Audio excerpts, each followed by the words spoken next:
You're listening to the Bible for Normal People, the only God-ordained podcast on the internet. Serious talk about the sacred book. I'm Pete Enns. And I'm Jared Byas. Well, welcome, normal people. Today's episode is a conversation with just Jared and me, talking about a topic that I actually get tons and tons of questions about. And boy, do I wish I knew what I was talking about. But it's about kids and the Bible and, you know, what do you teach them? And what's a good approach? And, you know, where can parents sort of go maybe for a couple of resources? And how can they not feel guilty all the time for doing it wrong?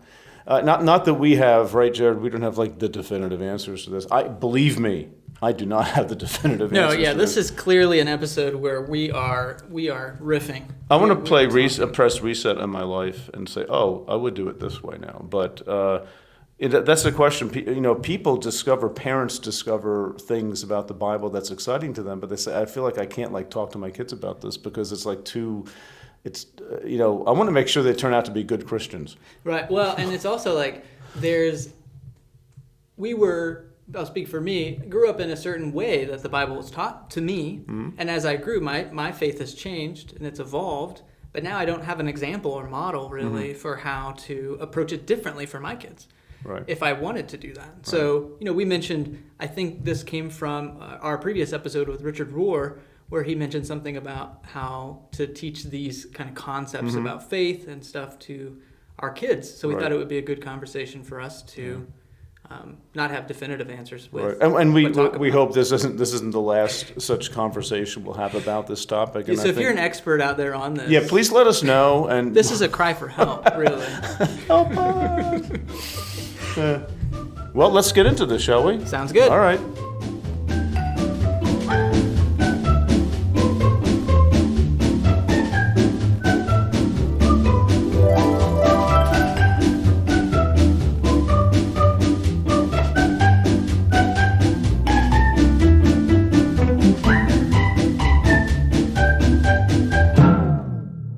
Hi, folks. Our topic today is teaching your kids Bible, which for Jared and me, that's an easy topic because we're so good at it.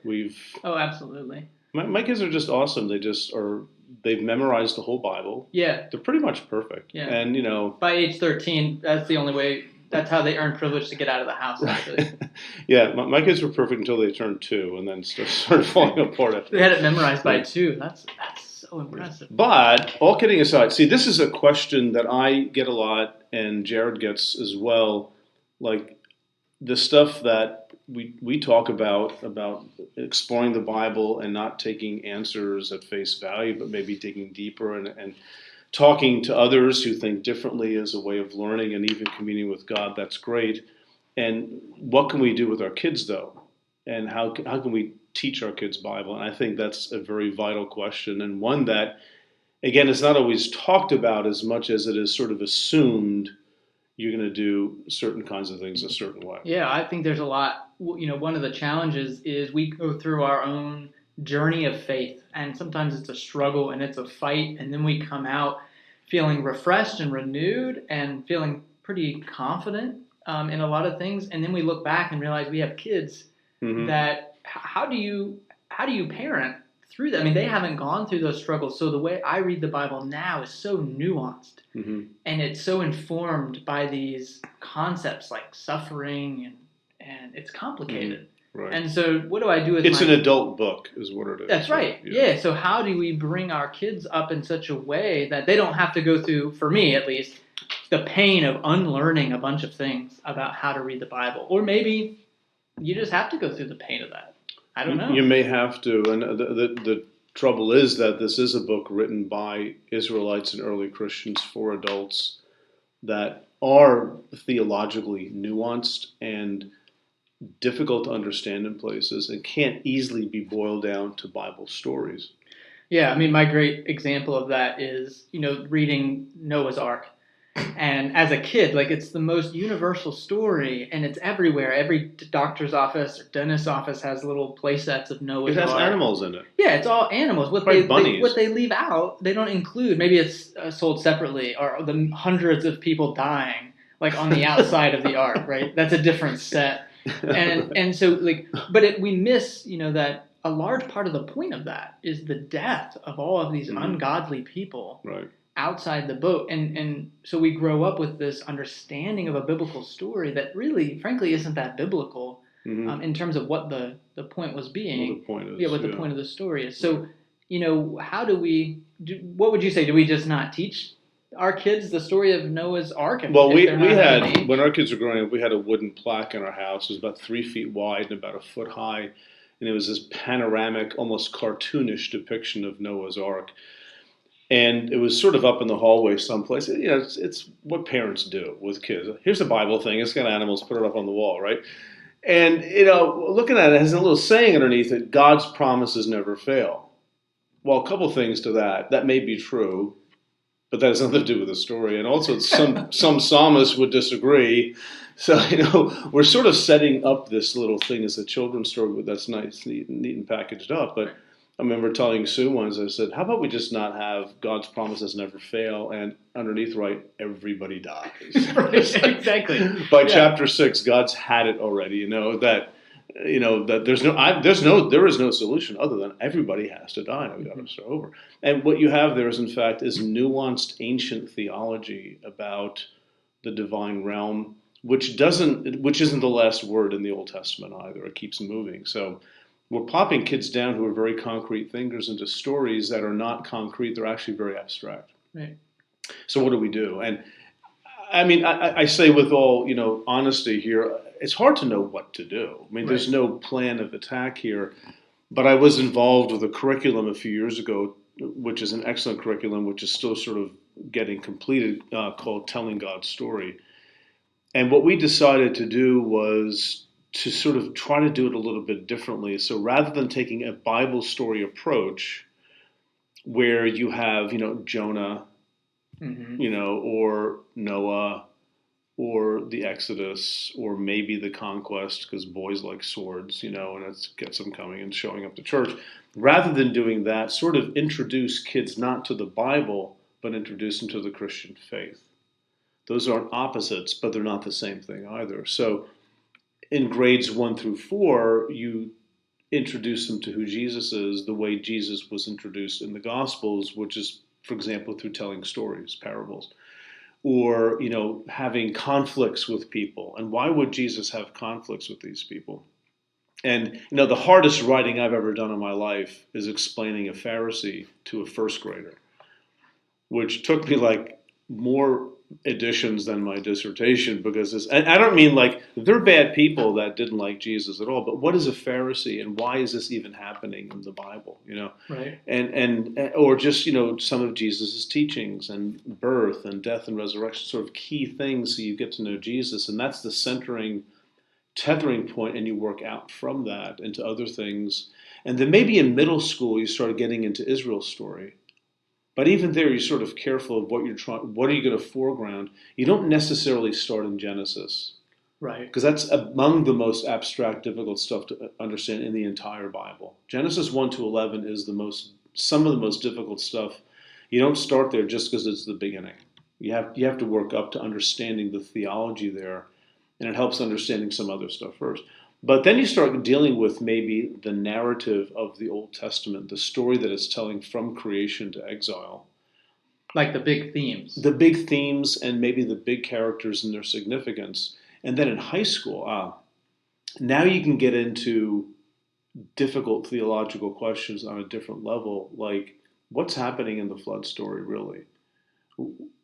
Did God tell the Israelites to kill everybody in Canaan and take their land? And what are different points of view? You start getting into basically more adult reading of the Bible rather than children's reading of the Bible, so that when they go to college, wherever they go, Christian or not, if they go to college, they are already well versed in understanding the difficulties of biblical interpretation, which means they're prepared to handle the Bible well. But the center is not know your Bible verses. It's know Jesus and sort of work out from that. That's your anchor. Yeah, that seems like kind of a paradigm shift, because at least how I was raised, you sort of get indoctrinated in the Hebrew Bible in the Old Testament Right. and all these stories, and then you have to fit Jesus in, Right. which may be like chronologically correct, but really difficult to do. And what I hear is, maybe turn it on its head. Right. Start with Jesus and that story and understanding those points and themes, and then you actually bring the Old Testament in through that lens. Well, I think if you have to choose, that's the better way. Now, the difficulty there is that the New Testament assumes That a lot of knowledge. That's right. But that's part of what can be explained briefly to children, and which is what we did in this curriculum. We would have a lesson that sort of explains a little bit of what might be in the background here, which again is, I think this is hard to do for first and second graders, but you pick your stories, you do something that they can understand. But we also decided we probably needed to have a section before the children's lesson for the parents, because this is a paradigm shift for them as well, to think differently about the Bible, that, listen, here's what's going on in the background here in the Judaism of Jesus' day and the Old Testament background to this. This is why this parable would have significance, would have been understood in a certain way that might be different than how we're used to hearing it. That's the basis for the lesson that we're giving the kids. So, they're already at a young age being taught, for example, that this isn't just stories. It's, for lack of a better word, theology. And it helps to know a little bit about what's going on there. Training them at some age to be readers of the Bible, which means being sensitive to things like context. Even though you would never say that to a first or second grader explicitly, you can sort of model it and have great activities that go along with it, whether it's coloring or this or that. But you're centering on what is the center of the Christian faith, which is Jesus, not the book of Joshua, right? Even though it's there, and Christians, we have to deal with this stuff. You got to pick your battles, right? Well, going back though to the episode we had with Richard Rohr, where he talked a little bit about the how we read these texts, and we got into how we read to our kids some, right. And he was talking about this idea of, at some point you let kids think concretely, right? And they read Joshua and they'll read it as they would any book, right. And so I think there is something, and maybe you'll push back and disagree, but I think there's something to also letting kids read stories as stories, right. And we would never sort of try to theologize or have an analytical lesson about how to read right. Alice in Wonderland. Right. We just let the story be the story, and it can mean things. Right. Like, as they get older, they learn. See, I agree with you completely. Here's the problem, though. You just said like Alice in Wonderland or like Watership Down or something. Pick a novel that right. means something that you would understand as a story, and the message value is in the storyness of it, right? But at some point, parents have to be able to say to themselves, I'm actually comfortable with that. Because many might say, those who are actively engaged in spiritual education in the home or in church might be motivated to say something like, but this is the Bible and God doesn't tell stories, it tells us truth. Right. So much of this is unfortunately wrapped up in what you think God is like. Right. And those perennial questions we've been coming back to, I think in every podcast so far, what is the Bible and what do we do with it? And you raise a different category that's often frustrating to me, this question of, is it true, right, or is it a story? And how we right. make those, they're not compatible. Right. Where what we mean to say is, did it actually happen? Right. Which is a different thing than asking if it's true. Yeah. Right? Aesop's fables are very true. Right.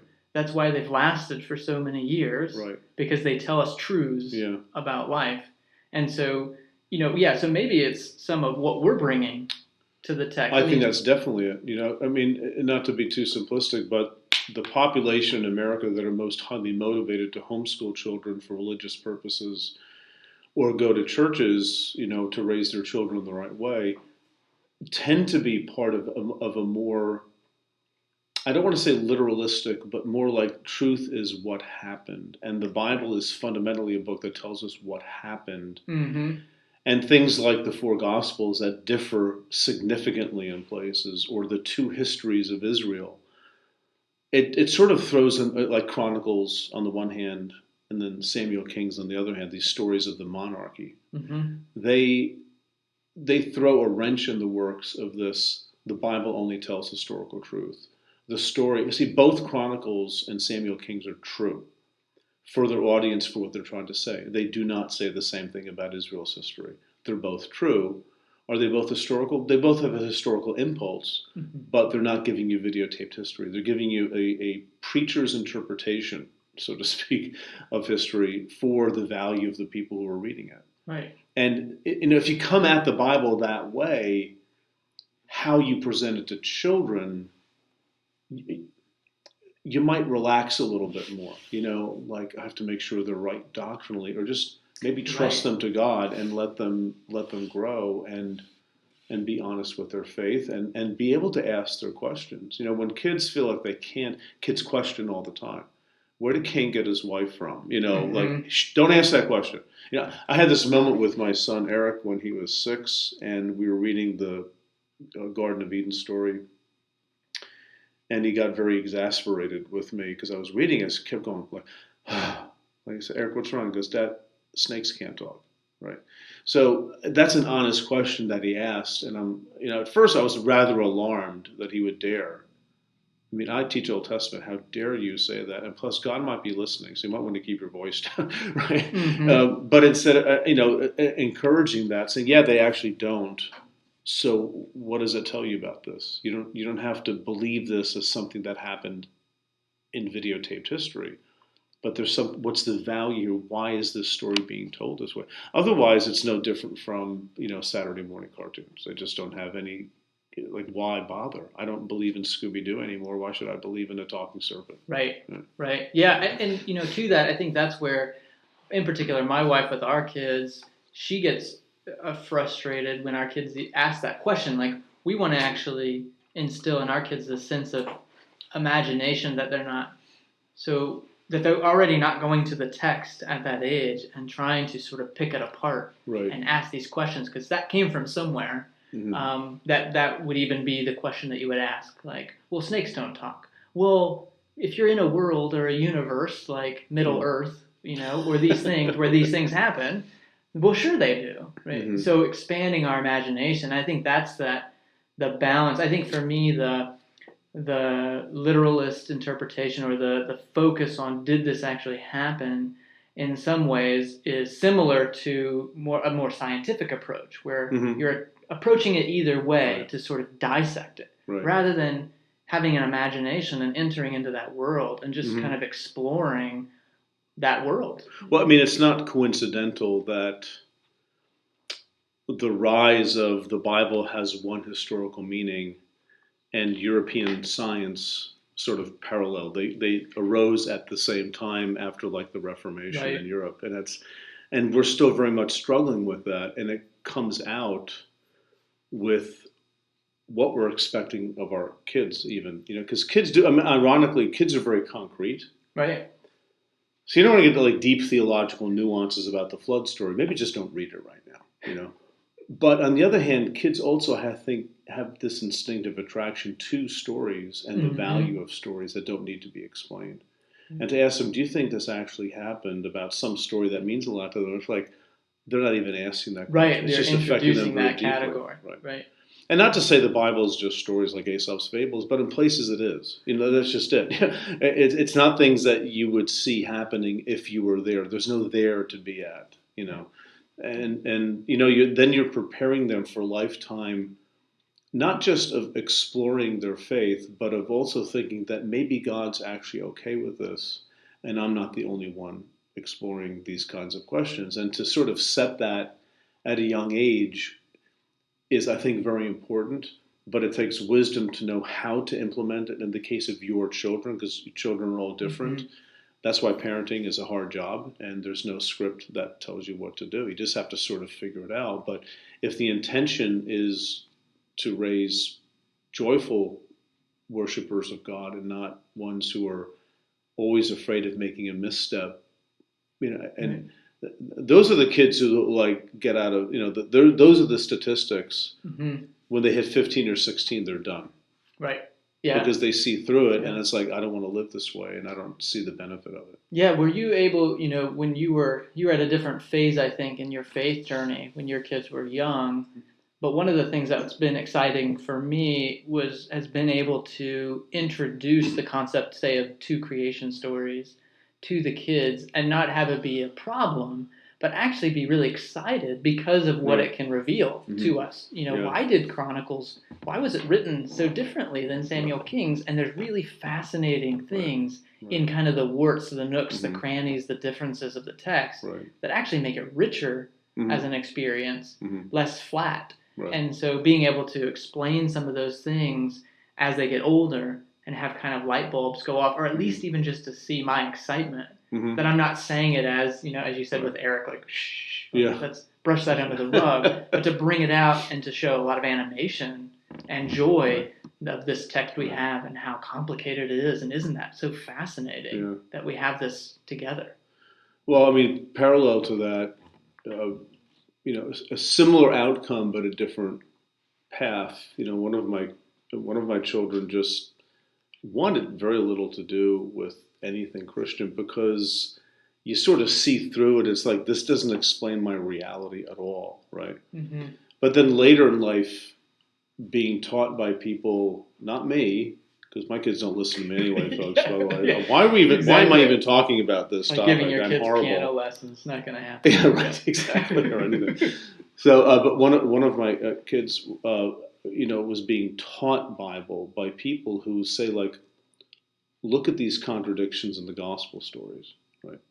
Or look at the Sodom and Gomorrah story and what's happening here. Well, the men wanting to take the visitors and have sex with them is a shaming thing in ancient culture. That's how you shame people who are outsiders, who you want to put into their place. It's a way of showing domination. It's not homoerotic love. It's not homosexuality. That's not why they're destroyed, right? They're destroyed because they're actually inhospitable. That's what Ezekiel says. But it's looking at that story, and she said to me, it's absolutely fascinating and energizing to see that the gospel writers had different purposes for what they're writing, and that's why they tell the story differently. Or it's fascinating to see that this story back there in the Old Testament, it has a layer of depth of meaning in that ancient culture that I don't know, why didn't anybody ever tell me this before? And I'm like, I tried. Why don't you read my books, kid? What's wrong with you? I do write books. But you wouldn't make your kids pay for your books. If you would just I'll sign them for them if they want. Your dad, I love you. Clean your room. Anyway, but it's hard to do this with your own kids. But the thing is that I wish I had been more present when they were younger. Like, not to compliment, like, you're more present with that with your kids. In part because I was going through my own turmoil theologically with work and things like that. So I wasn't really present, but I'm still glad my kids had the integrity to sort of say things like that to me. And, one of my other children, when she was 10, coming home from Sunday school and saying, Daddy, why did God kill all those Egyptians? And I just sort of looked at her and she goes, aren't they God's children too? Right. And I'm like, good for you. Good for you, for asking that kind of a question that I didn't plant in her head. But she's thinking, because, she already knows what God is like. And she's reading this text. And you know what? It takes a maturity. Look at the history of Christianity. It takes a maturity and a subtlety and a nuance to work with texts like this. And that's Judaism as well, not just Christianity. And I'm glad that she's already in a place where she's not black and white literalist about this, but asking a question about this, saying, this rings so untrue to me. What do I do with this? Right. Right. I think, now that is a scary place for parents because, oh no, my kids are out of control. I don't know what they're going to believe next. Well, guess what? You don't. You cannot. And when you try to control your kids, it works for 10, 12, 15 years. But as soon as they drive or as soon as they go to college, they're done. Right. And so what do you do? I mean, and how does spiritual education and training feed into preparing them to live as independent adults who appreciate and understand ambiguity and the search for truth and seeking after God instead of, and having it be sort of thing that immerses their lives all around rather than just this compartment you do where you go to church and you meet the same people and you say the same things and you have all the answers. And then the rest of the week it's like, I just have to keep quiet. This works in that bubble, but it doesn't work anyplace else. Right. You know? Right. It's not a paradigm that explains their reality. Right. What can we do with kids? I mean, I'm asking rhetorically, but what can we do with kids to help them be explorers of their faith, which they're going to be anyway? Right. You know, rather than simply dutiful soldiers who have all the right answers. Yeah, and I think being able to, we've talked before about how the Bible does present maybe a wider array of human experiences than we are comfortable with. Yeah. And allowing those things earlier on where we can basically say that the Bible itself can handle a variety of human experience. Mm-hmm. Doubt, grief, right. pain, questions, right. answers, joy. I mean, name the emotion, and it's in the text. Right. Name the question, and we'll find it. And, right. and so being able to present the faith not as one where, this is the goal that we're setting ourselves out for, and we're measuring ourselves against how far up or down the scale we are, but it's a container that can hold no matter where you go, no matter what questions you have. Right. There's a commitment that we have to the text, to the faith community that can hold you. And so being able to, and then as parents, being able to model that with, and we said this before, where we have to be okay with our own faith journey, or else their questions will intimidate us or threaten us. Right. And that's not a place you want to be, in my experience as a parent, to sort of go to your our own fears, onto our kids. Right. So and that fear thing brings up something. I mention this probably every time I'm in front of a microphone, but Walter Brueggemann has this great way of thinking about the Bible, that there's a main testimony where things are working out. This is what God is like. This is what you do. If you obey, you're blessed. If you disobey, you're punished. Then there's this counter testimony. I think that probably, I'll say this, I'll probably get in trouble for it. In the evangelical fundamentalist world, at least of America that I'm familiar with, we teach our kids out of the main testimony only. This is how it works. These are the rules. And, I'm years ago talking to a young father at a meeting, and he was a young biblical scholar, and he was telling me with great pride, and I understand this, but with great pride, how he and his family, they're having nightly family devotions going through the book of Deuteronomy. And I felt like saying, let me know what happens when you get to chapter 20, which is go kill everybody, and some things are just not meant for children, I think. And there's a whole theology around Deuteronomy where you sort of locate statements like that children will not understand or appreciate. I think there are some things in the Bible you just shouldn't be discussing with children, and the violence of God and the sort of black and white. Here's the choice. The blessings and curses at the end of Deuteronomy are horrendous to read. There's even one line. It's like, and everything that I haven't mentioned is going to happen to you too. It's like everything. You're going to eat your own children. You're going to see your wife and children taken away by others. It's like, this is what God is like. Well, if you take a step back and see Deuteronomy in its context and what it's trying to do, it's somewhat of a political statement for the Israelites after, the breakup of the monarchy north and south. This is sort of a southern thing, and you've got Assyrian dominance in the background, and Deuteronomy looks like the treaties of the Assyrian world. And so this is sort of a political religious statement for the Israelites that the Assyrians are not your rulers, God is your ruler. You have to trust God. And, the same kinds of blessings and curses you might find in treaties of the ancient world, you sort of see in Deuteronomy. There's a historical context where this makes sense. We don't share that historical context. You're not going to teach your 8-year-old that historical context. Well, but I think, to that point, this also goes back even higher level to what is the Bible, because if the text is there to sort of teach us moral lessons, if that's what the Bible is, then everything you just said about the context of Deuteronomy really is irrelevant. Right. It's not really actually important. Yeah. What's important is to Except draw it is. these like really practical Right. lessons that Right. I can package for my 8-year-old so that he can live a moral life. Right.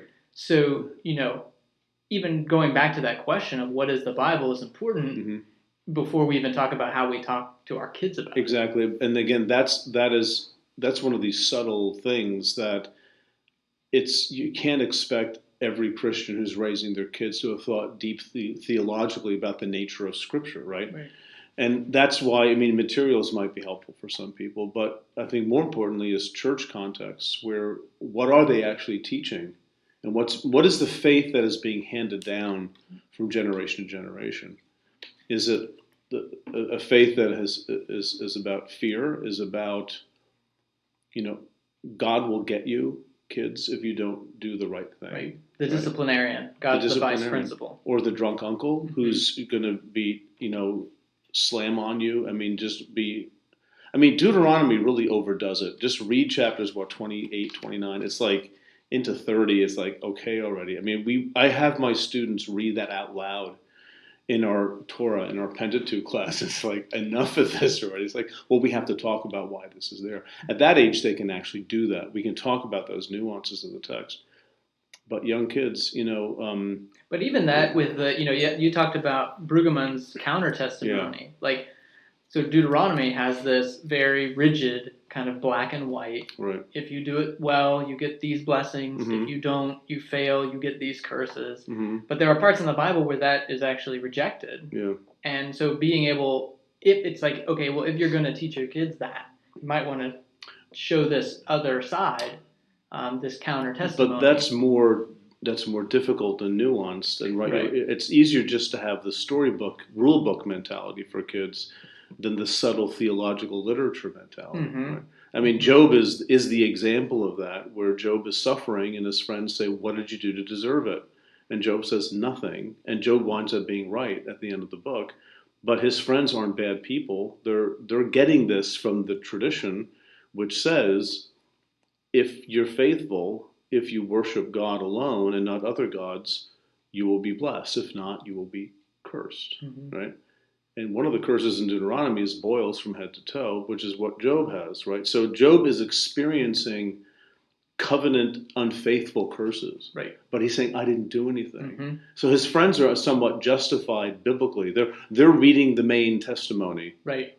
And Job is the counter testimony saying that's not true. And those are both in the Bible. Well, now you're just going to confuse kids. Well, you might be. Right. So maybe don't even go there right now, but wait till they have problems and learn the center of the Christian faith first, which is Jesus, which is not easy either. Jesus does some difficult things, but that's okay. I think that's a different level of discomfort for young children than going right for like Theodicy or something. Right. And I don't know if it's good parenting or not, but I think sometimes, kids, at least, my kids, I feel like kind of crave structure, but that's often my presence and, my sort of mode of being. Yeah. I think some ambiguity or uncertainty or confusion is okay. Right. As long as I'm not expecting them to be clear, to say, oh yeah, what does the Bible say about that? Well, it says this here and it says that there, but I'm not really sure, and that's wow. It's really okay not to be sure about that. Yeah, that's okay. Let's keep moving forward. A few years we've been going. My wife and I have been going to an Episcopal church for I guess about 6-7 years now. And a few years ago, Sue was helping out with the young kids in their Sunday school, and she was taking too long. I wanted her to go home, so I went in there and I sort of tried to pull her out of there, but she wasn't done. So I sat there, and the kids aren't done yet, and I noticed two things. Number one, on the wall, a long wall, it's probably like maybe 20 feet long with the butcher block paper, spread out. There was a timeline painted on it. And all the way at the beginning on the left was not Adam and Eve. It was the Big Bang.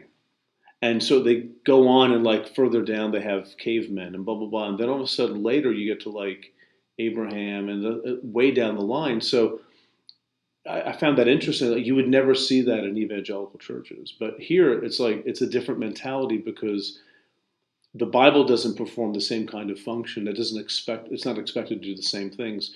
Getting the Bible right and adhering to it in a literal fashion is not the goal of Christian education. It's how to think Christianly in the world that you're in. And what the kids are learning in the Sunday school classes is actually the liturgy of the church. Their center of gravity is worship, not being Bible experts. Mm-hmm. But it's always engaging the Bible in a responsible way. Now, the thing is that a lot of kids who aren't raised like that, they're raised in the more evangelical way. They actually probably know the Bible in some respects a lot better. Right. They know the facts. Which can be good, but there's also, of course, a downside to that you know it, but it's always known within an interpretive grid of some sort, which may be actually very toxic, unhealthy, and sub-Christian, not really the gospel, but something else. Mm-hmm. Yeah. Maybe. Maybe. I was going to say, is there a danger to, I mean, what's the danger of having your kids understand the Bible in concrete historical ways? Well, I think that might even be inevitable. I mean, I have college students who come to college and that's where they are, and I understand it, and they'll make assumptions about history, and I won't challenge them because that's not the place to do that. Right. It's not let's disrupt your faith, right, but it's much more complicated than that. But let's assume this concreteness. I just think that's the way people are. But if you create sort of a culture in the home where questions can come up, those concrete things will give way in time to understanding the complexities. It's like, when kids turn 8 or something, they realize their parents aren't Superman and Superwoman. They're just like normal, flawed people, right? And it sort of works that way too with religious training. And John Levinson, one of my professors, a wonderful guy at Harvard, he talked about how kids, learn about their faith in a certain way, and then they become adults, and they've grown up in every other way, except they still think in concrete terms about their faith, because that's what they're taught. This is concrete. It's so much. There is concreteness, but there's so much more than that in these stories. Right. And giving the kids a space to understand that that's okay, and that God's not going to be mad at them. And look, even biblical authors disagree on this topic, and the history of the church struggles with that, but not tying that to the existence or non-existence of God, let's say. That's the thing, because, my goodness, the Bible's a mess. I guess God doesn't exist. Hold on. Like, parents, open your eye. Do you see what's happened in the church? The diversity of the church throughout time, and even at one particular point in time, how we think and process very difficult information. Rather, give your kids experience of connecting with God emotionally, which is why good churches can do that, and in worship, in camaraderie with other kids, and you feel a sense of community. Those are great ways to build up a faith, which isn't centered on, we've got to get this Bible right. We have to be certain that we are right. And this is the only way to understand this. And no question will be tolerated because our whole system goes down the drain. Yeah, I mean, that's I think a problem. What I want to avoid is sort of, we've talked at length here about kind of an evangelical approach, but I think there's a way to hold the Bible, thinking that things are historically accurate and that sort of thing, without maybe the toxic side of that, which I think is that's no true. questions are allowed. Right. We have to have it right. We have to have I know a lot of my evangelical friends who would still adhere to that. Right. And it produces a lot of spiritual fruit in their life. And they, so I don't know if those necessarily go hand in hand. Yeah. No, I don't think they do. I think you're right, because a lot of it is just personality types, and you might be a concrete thinker without having been told by people, you must be a concrete thinker. Exactly. There's something wrong with you, right? So, and I think that's fine. That's why, it's sort of like, a classroom that I have of 30 or 40 college kids about the Bible. They all have different personalities and they process things differently. Our kids have different personalities. They process things differently. Right. Do your best. Let them grow as best as you can nurture them. They're going to be out of your life before you know it anyway. You're not going to control everything. But let them go at their own pace. this is developmental, and kids develop different paces in different ways. And for some, it's okay to, be very concrete, and you don't discourage that. But others are more abstract thinkers. I do think there are people who are just innately more abstract thinkers than concrete thinkers. Both are fine. Right. Both are fine exactly the way they are. You don't try to turn one into the other. Right? Mm-hmm. But parents have to be very flexible and understanding of that fact of human development, that you can't crank out cookie cutter Christians in your kids. You can for a while. Mm-hmm. It looks really good when they're 5 or 6 or 7. They're winning, Bible trivia things in youth group. But the time will come when, if they have personal integrity and if they have experiences outside of the home, they're going to start questioning that upbringing, right? And you can't keep your kids 6 or 7 your whole life. It just won't work. Right. And having that, again, in this conversation, I've gotten more and more, I think, of an understanding of how important it is for us as parents to be able to hold those differences. So, no matter where we are, sort of how we interpret the Bible, being able to hold a space where someone in our family, our kids, our spouses, others, can question our understanding, have a different understanding, and us allow that. Let that space be what it is. Right. And, making sure that, again, we're not putting our own baggage and our own sort of fears onto our kids. Right. And because I think you could easily have kids who would reject either one just because of that pressure. Right. And so making sure we're in a good place. Yeah. And are we confident and okay? Not certain. Right. We don't necessarily know, but are we in a good place? And I think that can go a long way. Right. And being aware of yourself, that's important. I remember the realization one day when I realized I'm not going to be happy until my kids are as screwed up as I am. Because then I know what's going on. But letting them go to figure things out on their own, right? That's a scary proposition. But, being aware of not imposing your fears onto your kids.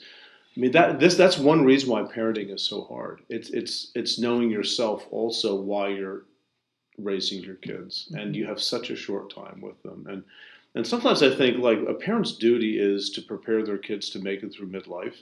Where you don't sort of create all this baggage that they're going to have to get over. Right. And I think my kids have had midlife crises like in their late teens and early 20s. It sort of has happened for them then. And it's nice to sort of see that they're asking questions at that age about themselves that I wasn't asking until my early mid 40s. Right. It's like, okay, let's see where this goes.